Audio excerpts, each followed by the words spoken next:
Hello guys, welcome to my channel Technobees TV.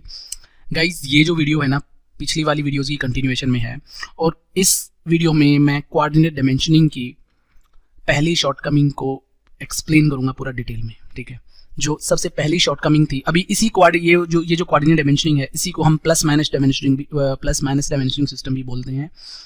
ये 1990s ये मतलब क्या नाम है, इंडस्ट्रियल रिवोल्यूशन से लेके यानी कि 1830 से लेके ये 1990s तक यही सिस्टम फॉलो हो रहा है। आज भी छोटी छोटी कंपनीज हैं, इंडस्ट्रीज हैं, आज भी ये सिस्टम लोग यूज़ करते हैं जिनको ज़्यादा नॉलेज नहीं है। और बाद में मतलब 1990s के बाद GD&T ASME Y 14.5 1994 में के स्टैंडर्ड से फिर बाद में ड्राइंग्स बनने लगी हैं। ठीक है, सो ये जो शॉर्टकमिंग है इसमें, ये जो कोऑर्डिनेट डायमेंशनिंग में पहली शॉर्टकमिंग क्या थी कि यहाँ पे स्केयर टॉलरेंस जोन मिलती है हमें। ठीक है, अब स्केयर टॉलरेंस जोन मिलती कैसे है और उसके मिलने से एक इंडस्ट्री को क्या नुकसान है, वो सारी चीज़ें हम इसी वीडियो में डिस्कस करेंगे। राइट, ये वीडियो बहुत ज़्यादा इंपॉर्टेंट होने वाला है गाइज। आने वाली मतलब पूरी GD&T सीरीज आपको समझ नहीं आएगी जब तक ये बहुत बेसिक, बहुत फाउंडेशनल है। सो इसको आप मतलब बाकी PPT लगा के भी 1-2 मतलब 5-6 मिनट में इसको ख़त्म किया जा सकता है, but I am not sure कि कितने लोगों को उससे समझ आएगा। सो इसलिए that is why I have taken this initiative to actually explain you everything in greater depth. So guys, इसमें सबसे पहले स्केयर टॉलरेंस जोन से क्या नुकसान हो सकता है और स्केयर टॉलरेंस जोन का अल्टरनेटिव क्या है जो GD&T ने हमें दिया है। राइट, ये हम सारी चीज़ें डिस्कस करेंगे और उसके लिए हम एक इंडस्ट्री की एक केस स्टडी को मतलब ध्यान में रख के उसको हम अंडरस्टैंड करेंगे। ठीक है, एक केस स्टडी में एक केस स्टडी लेके आऊँ। राइट, एक कंपनी है, ठीक है, XYZ, एक कंपनी है, राइट, XYZ। उसमें एक सेलेबल असेंबली बेचते हैं और उस सेलेबल असेंबली के अंदर जैसे आप कह सकते हो कि मतलब ये पार्ट नंबर है सेलेबल असेंबली का। उस सेलेबल असेंबली का में एक पार्ट जाता है, पार्ट 1, 2, 3। ठीक है, उसको ध्यान में रख के हम डिस्कस करेंगे। ठीक है, ये जो पार्ट है ना, ये या यूं कहीं ये जो सेलेबल असेंबली है, ये टोटल इसकी जो रिक्वायरमेंट है ना, टोटल इसकी डिमांड है, टोटल डिमांड कितनी है monthly, not monthly, daily, totally demand daily 1 lakh pieces. मतलब डेली की जो डिमांड है वो 1 लाख पीसेस की है। ठीक है, और 1 लाख पीसेस के ऊपर कितना रिजेक्शन होता है डेली रिजेक्शन जो हो रहा है गाइज वो 6000 पीसेस, मतलब 6000 पीसेस रिजेक्ट हो जा रहे हैं, टोटल लॉस में हो जा रहे हैं, स्क्रैप किए जा रहे हैं। ठीक है, डेली के डेली। ठीक है, अब इतना आपको मालूम पड़ गया। अब उस पार्ट पे जाते हैं थोड़ी डिटेल में बात करने के लिए। पार्ट 1 to 3, ये पार्ट 1 to 3 की ड्राइंग है आपके सामने स्क्रीन पे। ठीक है, अब ये वाला, अब देखिए ऊपर का जो ये वाली जो लेंथ है इसकी, ये 6 है, ये विड्थ है, ये 4 इंच है, ये 6 इंच है, और ये जो होल है ना, ये होल थ्रू होल है। यहाँ पे भी आप ये देखो, उसमें दिख रहा है, ये मतलब हिडन लाइंस में दिख रहा है, तो मतलब थ्रू होल है ये। अब ये होल जो है इसका डायमीटर 3 इंच से लेके ना 3 इंच 30,000। इसको देखो, ये जो 0.030 है ना, इसको मैं 1000 बोलता हूँ, मतलब 1000 का मतलब 1000 का पार्ट 30। ठीक है, तो इस टाइप से मैं बोल रहा हूँ इसको, यानी कि ये 3 इंच से लेके 3 इंच 30,000 की इसकी टॉलरेंस है यहाँ पे। और यहाँ पे इसकी अगर लोकेशन की मैं बात करूँ तो ये इस वाले साइड से एक्स वाली डायरेक्शन में ये प्लस माइनस 5000। अब ये 0.005 को मैं बोल रहा हूँ 5000। ठीक है, ये 5000, ये प्लस माइनस 5000, इस डायरेक्शन में प्लस माइनस 5000। तो मतलब जो इसका एक्सिस है, कहने का मतलब ये है, as per this coordinate dimensioning, इसका मतलब ये है कि ये जो एक्सिस है ना, इस वाले होल का एक्सिस है 5000 इधर और 5000 इधर, मतलब मूव कर सकता है, वो एक्सेप्टेबल होगा। मतलब इसी ड्राइंग के हिसाब से ये मतलब मैन्युफैक्चरिंग हो रही है, ठीक है। और ये वाली टॉलरेंसेस में कोई मतलब मार्केटिंग की तरफ से या कस्टमर की तरफ से कोई मतलब शिकायत नहीं है, मतलब ये सब सही हो रहा है। बट इसमें इशू ये है कि यहाँ पे देखो 5000 की टॉलरेंस है, तो यहाँ से क्या होगा कि 5000 इधर जा सकता है, 5000 इधर जा सकता है। सिमिलरली यहाँ पे भी 5000 नीचे, 5000 तो टोटल एक यहाँ पे एक स्केयर बनेगा।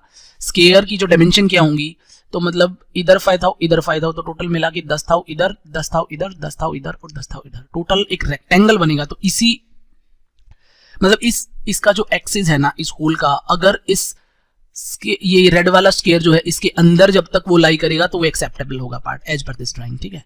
अब इसको मैं जूम करके दिखाता हूं, इस वाले अंदर वाले रेक्टेंगल को थोड़ा सा। अब ये देखो, ये अब देखिए गाइस, अब यहाँ पे देखो ये 10,000 हो गया, मतलब 5 इधर 5 उधर, ऐसे ही यहाँ पे देखो आप, मतलब इस होल का एक्सिस यहाँ पे कहीं भी लाई करेगा तो वो एक्सेप्टेबल होगा, ठीक है। सो अब एक चीज अब ध्यान से देखिए, ये वाली टॉलरेंस जोन होगी, ये एक इसी को मैं स्केयर टॉलरेंस जोन बोलता हूँ। टॉलरेंस जोन का मतलब होता है कि जहाँ पे अलाउएबल जो एक्सिस वहां पे लाई कर सकता है और जो एक्सेप्टेबल होगा। तो ये आपको यहाँ से दिख रहा होगा, this is a square tolerance zone, ठीक है, स्केयर टॉलरेंस जोन। अब इसमें नुकसान क्या है वो हम बात करेंगे।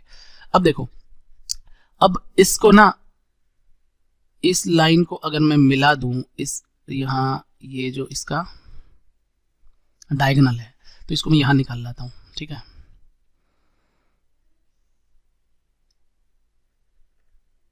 ठीक है, यहाँ पे क्या है, मैं अभी पॉइंट को छोड़ देता हूँ, 10,000 की बात कर लेता हूँ। 10,000, ये क्या है, ये भी 10,000। अब ये वाला जो डायगोनल है उसको कैलकुलेट पाइथागोरस थ्योरम से हम कैलकुलेट करने की कोशिश करते हैं, कैसे आएगा। सो 10 का स्क्वायर प्लस 10 का स्क्वायर यानी कि 200 का अंडर द रूट, और जो कैलकुलेट करोगे तो इसको अगर मैं कैलकुलेट करता हूं तो ये निकल के आएगा 14.14, ठीक, ये आंसर आएगा।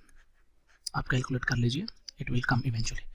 सो यहाँ पे मेरे को एक बात का पता चला कि यहाँ पे 14,000 आया। 14,000 को मैं कैसे लिखूंगा, देखो यहाँ पे ये 14 आया, 14,000, इसको वैसे 1000 से डिवाइड करके लिखोगे तो ये बन जाएगा 1414, ये आएगी।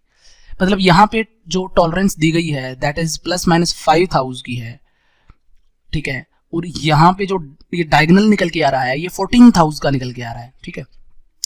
तो अब आप एक चीज जरा सोचो, अब इस कॉर्नर पे अगर मेरा पार्ट मैन्युफैक्चर होके, मतलब जो मान लिया मेरे पास एक पार्ट उठाया मैंने लॉट में से, उस लॉट का मैंने उसका लोकेशन चेक करा होल का, तो मैंने एज्यूम करो मेरा यहाँ इस वाले होल में यहाँ पे मिल रहा है मुझे, तो एक्सेप्टेबल है।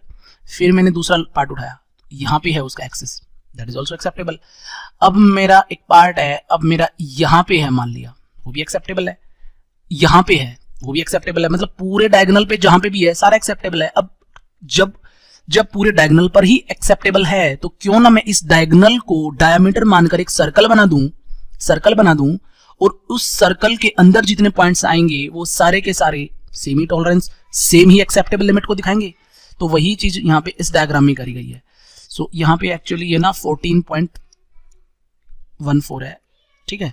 सो यहाँ पे देखिए 14.14 है और यहाँ पे इस डायमीटर को लेके एक सर्कल बनाया गया है, और ये जो सर्कल का एक्स्ट्रा मतलब इस कोऑर्डिनेट डायमेंशनिंग ने ये जो शेडेड एरिया छोड़ दिया था, मतलब मान लिया अगर इसी डायमेंशन में जिसमें कोऑर्डिनेट डायमेंशनिंग से डायमेंशनिंग करी गई है, अगर मेरा यहाँ मिलता वो पार्ट कोई, या मैं कहूँगा एक मिनट, अगर मेरा पार्ट यहाँ मिलता तो क्या होता, पार्ट रिजेक्ट हो जाता। यहाँ मिलता तो भी पार्ट, बट वो असेंबली में फिट होता, क्योंकि ये इसका डायगोनल को मान के जब मैंने एक सर्कल ड्रॉ किया है तो ऑब्वियसली वो एक्सेप्टेबल होगा क्योंकि वो लिमिट के अंदर ही है।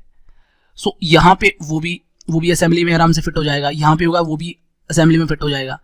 सो मतलब ये जो एरिया है ना, ये एक्स्ट्रा शेडेड एरिया, ये जो कोऑर्डिनेट डायमेंशनिंग है ये छोड़ देती थी, या यूं कहीं इतने सारे यूजफुल पार्ट्स को ये रिजेक्ट कर देती थी गाइस। अब सोच के देखो ये एरिया कितना है, अब ग्रेविटी देखो इशू की कितनी बड़ी है। अभी देखो, अब ये शेडेड एरिया में निकालता हूं कि कितना नुकसान कर रही थी वो ड्राइंग हमारे मतलब इंडस्ट्री को, इवन डेली कितना नुकसान कर रही थी। Let me calculate this. अब एरिया, अब ये शेडेड एरिया में निकाल रहा हूँ। शेडेड एरिया क्या होगा? शेडेड एरिया होगा, shaded area, area of circle minus area of square, यही होगा। अब एरिया ऑफ सर्कल कितना होगा? Pi by 4 D square. पहले निकाल लेते हैं, इसी का निकाल लेते हैं पहले।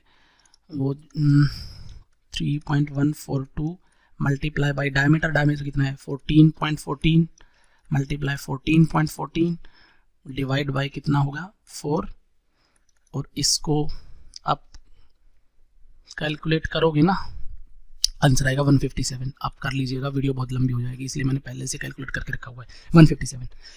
इसका मतलब टोटल सर्कल का एरिया इतना है। अब एरिया ऑफ स्क्वायर, यहाँ पे मैं कहूँगा एरिया ऑफ सर्कल, ठीक है, वो ये आ गया। अब यहाँ पे इसको मैं, ठीक है, अब मैं कैलकुलेट करता हूँ एरिया ऑफ